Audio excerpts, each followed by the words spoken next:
আজি আমাৰ মাজত উপস্থিত আমাৰ সাংবাদিক বন্ধুসকল, লগতে আমাৰ মাজত উপস্থিত আমাৰ মুছলিম ছাত্ৰ সন্থাৰ ওদালগুৰি জিলা সমিতিৰ বিষয়ববীয়া, লগতে আমাৰ মাজত উপস্থিত কেন্দ্ৰীয় সমিতিৰ বিষয়ববীয়াসকল, আজি আমি সংবাদ মাধ্যমৰ জৰিয়তে আমি মুছলিম ছাত্ৰ সন্থাৰ কেন্দ্ৰীয় সমিতিৰ নিৰ্দেশ মৰ্মে কেন্দ্ৰীয় সমিতিৰ বিষয়ববীয়াসকলৰ লগত আলোচনাৰ মাধ্যমেৰে আজি আমি মুছলিম ছাত্ৰ সন্থাৰ ফালৰ পৰা BTCৰ পৰিষদীয় নিৰ্বাচনত বিশেষকৈ আমি মুছলিম ছাত্ৰ সন্থা জন্মৰে পৰা BTCত আমি BPFক সক্ৰিয়ভাৱে ৰাজনীতিত আমি মুছলিম ছাত্ৰ সন্থা জড়িত নাথাকিলেও আমি মুছলিম ছাত্ৰ সন্থাই কিছুমান সময়ত আমি ৰাজনীতিত সমৰ্থন দি আহিছোঁ। তো এইবাৰো আমি BTC নিৰ্বাচনত মুকলিভাৱে আমি মুছলিম ছাত্ৰ সন্থাৰ ফালৰ পৰা আমি BPFক মুকলি সমৰ্থন আগবঢ়াইছোঁ। লগতে আমাৰ মুছলিম ছাত্ৰ সন্থাৰ ফালৰ পৰা আমি BPFৰ প্ৰধান হাগ্ৰামা মহিলাৰীক তেওঁক আমি এখন স্মাৰক পত্ৰ প্ৰদান কৰিছিলোঁ আৰু তেওঁৰ লগত আমি আলোচনাত মিলিত হৈছিলোঁ। তেওঁ আমাক আশ্বাস দিছে যে BTCত এইবাৰ BPF চৰকাৰ আহিলে এক নম্বৰত আমাৰ যিখিনি যিহেতু আমি মুছলিম ছাত্ৰ সন্থা, আমাৰ জাতিৰ যিটো এটা আমাৰ মূল সমস্যা, সেই সমস্যাই হ'ল আমাৰ মাটিৰ সমস্যা। তো সেই মাটিৰ সমস্যা আমাৰ যিখিনি আমাৰ ভূমিহীন লোক আছে, সেই ভূমিহীন লোকসকলক BPF চৰকাৰে পাট্টা দিম বুলি এটা প্ৰতিশ্ৰুতি দিছে। তো সেই প্ৰতিশ্ৰুতি মৰ্মে আমি মুছলিম ছাত্ৰ সন্থাৰ ফালৰ পৰা আমি BPFক আমি মুকলি সমৰ্থন জনাইছোঁ আৰু লগতে আমাৰ মুছলিম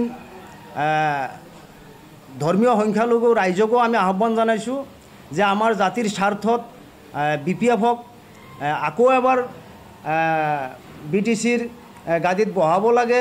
আৰু আমি যি দেখা পাইছোঁ BTCত বিশেষকৈ আকৌ এবাৰ যে BPF চৰকাৰ আহিব লাগে, ৰাইজে BPF চৰকাৰক আকৌ আহিব লাগে বুলি ৰাইজেও সমৰ্থন দিছে আৰু ৰাইজৰ লগত আমিও মুছলিম ছাত্ৰ সন্থাৰ ফালৰ পৰা আমি মুকলিভাৱে সমৰ্থন আগবঢ়াইছোঁ।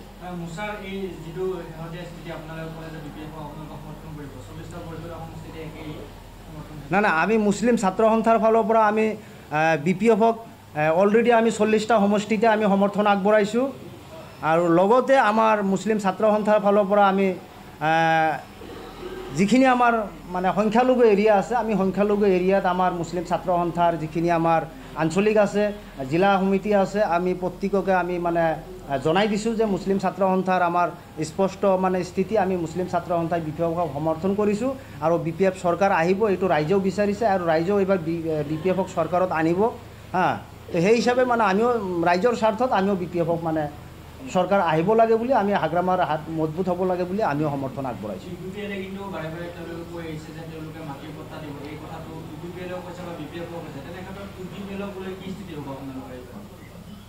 নাই চাওক, আমি এটা কথা আমি স্পষ্টকৈ আমি আমাৰ ৰাইজক আমি কৈছোঁ, আমি দেখা পাইছোঁ যে হাগ্ৰামা মহিলাৰীয়ে এটা কথা কৈছে BTC চুক্তি, আমি BTC চুক্তিকহে আমি সমৰ্থন কৰিছোঁ আৰু BTC চুক্তি মতে যে BTCত 2003 চনৰ পৰা যিখিনি মানুহ BTCত বসবাস কৰি আছে, সেই মানুহখিনি BTCৰ নাগৰিক বুলি হাগ্ৰামাই বিশেষকৈ BPFে এইটো বাৰম্বাৰ কৈ আহিছে আৰু আমি সেইটোৱে আমি ছাপোৰ্ট কৰিছোঁ আৰু সেই মৰ্মে হাগ্ৰামাই BTCত যিখিনি মানুহ 2003ৰ পৰা বসবাস কৰি আছে, সেই মানুহখিনিক ভূমিৰ পাট্টা দিব বুলি প্ৰতিশ্ৰুতি দিছে আৰু সেই প্ৰতিশ্ৰুতিত আমি সন্তুষ্ট জনাই আমি BPFক আমি মুকলিভাৱে সমৰ্থন আগবঢ়াইছোঁ। কিন্তু আজি চাওক, প্ৰমোদ বড়োৱে কিন্তু সেই কথাষাৰ আজিলৈকে এবাৰো নক'লে যে BTCত বসবাস কৰা মানুহখিনি প্ৰকৃততে যে BTCৰ নাগৰিক বুলি কিন্তু আজিলৈকে কিন্তু এই কথাষাৰ কিন্তু নক'লে।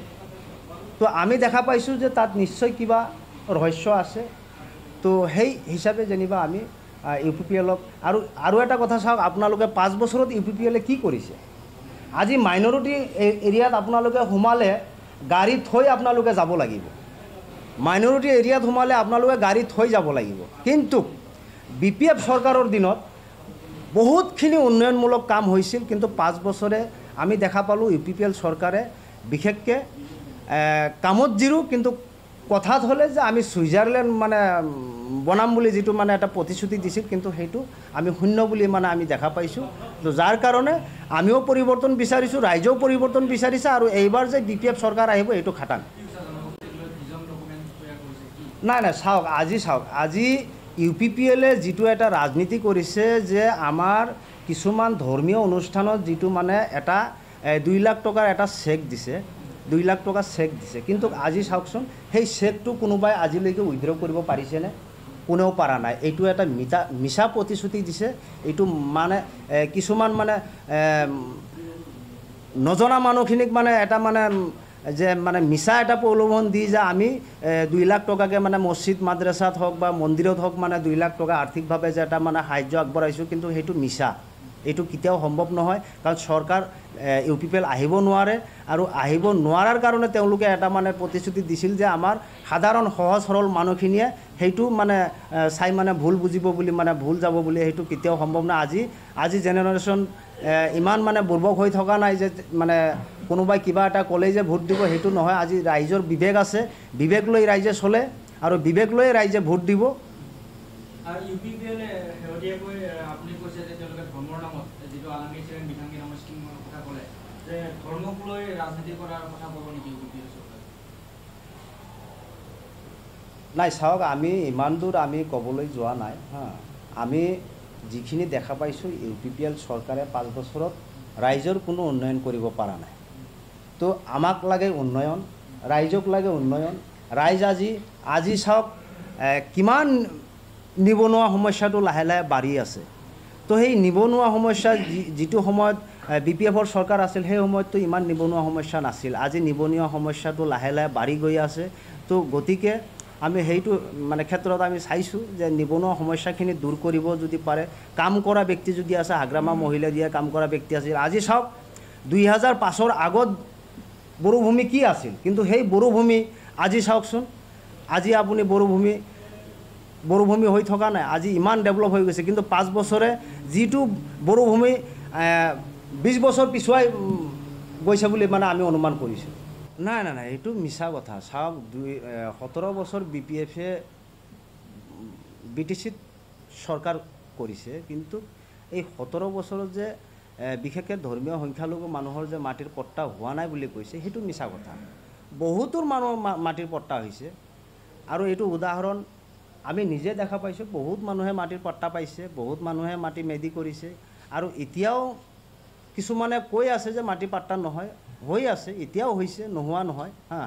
আৰু যিহেতু চৰকাৰ BPF চৰকাৰে যেনিবা এটা প্ৰতিশ্ৰুতি দিছে যে এইবাৰ BPF চৰকাৰ আহিলে প্ৰত্যেক গাঁৱে গাঁৱে জৰীপ হ'ব, জৰীপ মতে মানুহখিনি ভূমিহীন মানুহক পাট্টা দিব বুলি এটা প্ৰতিশ্ৰুতি দিছে। সেই প্ৰতিশ্ৰুতি মৰ্মে যেনিবা আমাৰ ৰাইজে যেনিবা এইবাৰ BPFক বিচাৰিছে, আৰু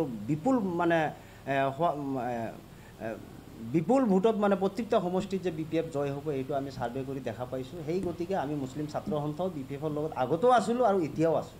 নাই আমিতো তেনেকুৱা ফিল্ডত কাম কৰা, আমাৰ যিহেতু আমাৰ BTC 4টা ডিষ্ট্ৰিক্ট আছে, এতিয়া আৰু এটা ডিষ্ট্ৰিক্ট 5টা ডিষ্ট্ৰিক্ট আছে, 5টা জিলা আছে, আৰু প্ৰত্যেকটো জিলাত আমাৰ মুছলিম ছাত্ৰ সন্থাৰ আঞ্চলিক আছে, জিলা সমিতি আছে।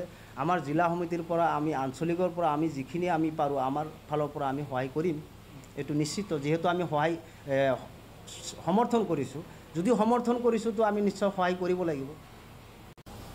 চাওক, আজিৰ এই সংবাদমেল যোগে আমাৰ মুছলিম ছাত্ৰ সন্থা অসম মোচা BPFক মুকলি সমৰ্থন জনোৱাৰ কাৰণে এই সংবাদমেল আয়োজন কৰা হৈছে।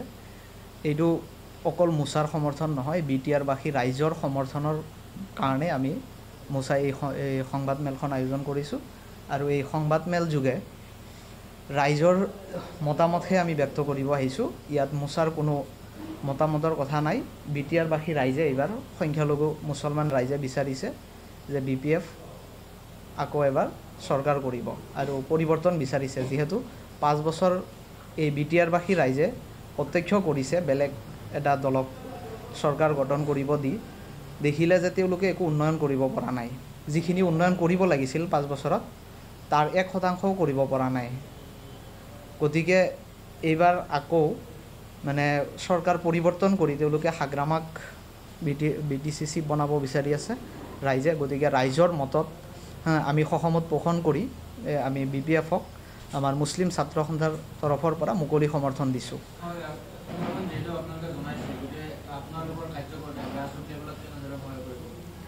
চাওক, ইতিমধ্যে আমাৰ আঞ্চলিকবিলাকৰ প্ৰায়বিলাক প্ৰতিনিধিয়ে কাম কৰি আছে। সেই কামৰ কাৰণে তেওঁলোকে মানে যিখিনি ফিল্ডত পাইছে আমাক ৰিভিউ দিছে যে এইবাৰ ৰাইজৰ মতামত আপোনাৰ BPF-ৰ পক্ষত। সেইকাৰণেই মই অলৰেডি কৈছোঁৱে যে ৰাইজে বিচাৰিছে কাৰণেহে মানে আমাৰ আঞ্চলিকৰ ল'ৰাবিলাকৰ যিখিনি মানে স্থিতি তেওঁলোকে পাইছে, পৰ্যবেক্ষণ কৰিছে ফিল্ডত, সেইখিনিৰ পৰাইহে আমাৰ এই আজিৰ সংবাদমেল আয়োজন কৰা হৈছে।